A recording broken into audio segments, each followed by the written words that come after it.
Mambo vipi? Safi. Wanakuita nani? Moabu. Wanakuita Moabu? Ndio jina lao kabisa? Ndio. Ndio. Wewe ni mtoto wa ngapi katika familia yenu?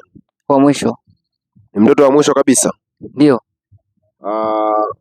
Mimi kama mwanahabari na pia ni msanii, kwa majina yangu najulikana kama Manyundo au King Manyundo kutoka Manyundo TV.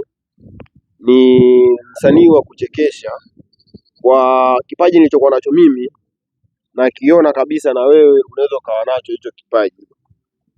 Ulikuwa unajua kwamba wewe una kipaji cha kuchekesha? Hamna. Ulikuwa haujui hilo? Ndio. Wewe una kipaji cha kuchekesha. Sawa. Ndio, nimesikia. Wewe una kipaji cha kuchekesha. Ndio. Na ningependa, kwa sababu ni mara ya kwanza kama na kuona, lakini talent huenda ukawa nayo. Yaani unayo kabisa ya kuchekesha kwa muda ambao mimi nimekaa na wewe. Ningependa jina lako la usanii wakuite nani? Mimi? Alikiba. Unampenda sana Alikiba ni? Nampenda sana Alikiba. Nampenda sana Alikiba. Unafuatiliaga nyimbo zake? Mimi huwa nafuatilia nyimbo zake, ni nzuri sana. Nyimbo zake ni nzuri? Ni nzuri. Nyimbo gani ya Alikiba ambayo wewe unaikubali? Mimi? Nyimbo gani ya Alikiba ambayo wewe unaipenda? Ile nasema tukutane baadaye, mimi nawe baadaye. Ndio unayoipenda hiyo? Ndio naikubali. Basi nadhani kupitia interview hii anaweza akaiona. Msanii gani mwingine ambaye wewe unampenda? Mimi? Diamond na Zuchu. Diamond na Zuchu? Ndio wasanii wako upendo unaowapenda? Ndio.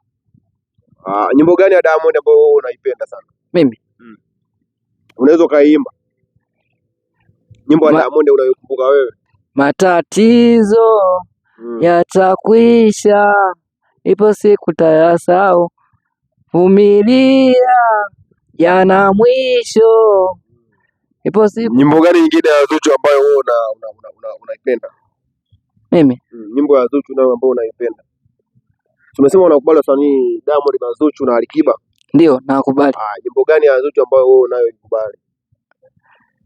Nyimbo ya Zuchu? Unayokubali. Nyimbo gani ambayo unayoikubali ya Zuchu?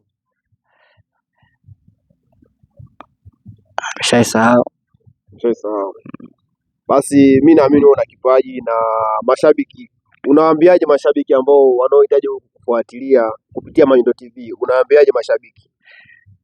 Unataka kuambia mashabiki wako kupitia Manyundo TV hapa? Ndio, na kuambia wasiwe na hofu. Kwamba utafanya kitu kikali sana. Ndio, nitafanya kitu kikali sana. Basi sisi tunashukuru kwa ushirikiano wako. Asanteni. Haya.